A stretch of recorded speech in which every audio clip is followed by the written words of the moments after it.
First இறை வார்த்தைக்கு பதிலாக அதற்கு முரண்பாடான ஒரு வார்த்தைய நம்ம காதுல விழ வைக்கிறோம். பொய்ய சொல்றான். பொய் கேட்டவுனே நம்மளுக்கு உண்மை மேல சந்தேகம் வருது.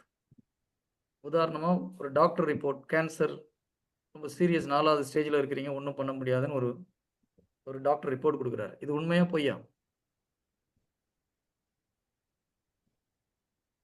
உண்மை. உண்மையிலே ஒரு பேஷண்ட் 4வது ஸ்டேஜ் கேன்சர்ல இருக்கிறாங்க. இப்ப டாக்டர் ஒரு ரிப்போர்ட் குடுக்குறார். 4வது ஸ்டேஜ் கேன்சர்ல இருக்கீங்கம்மான்னு சொல்றாரு. இது உண்மையா? பொய்யா? டாக்டர் சொல்றது உண்மை. யார் அது? நான் தான். மரியா, மரியா, மரியா. உன்ன நான் என்ன சொல்றது?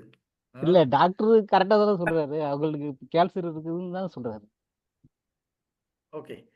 வேற யாராவது சொல்லுங்க. அந்த பிரதர் சொல்றது உண்மையா? முதல்ல அத சொல்லு. அது பார்க்கலாம். இந்த பிரதர் சொல்றது உண்மையா? பொய்யா?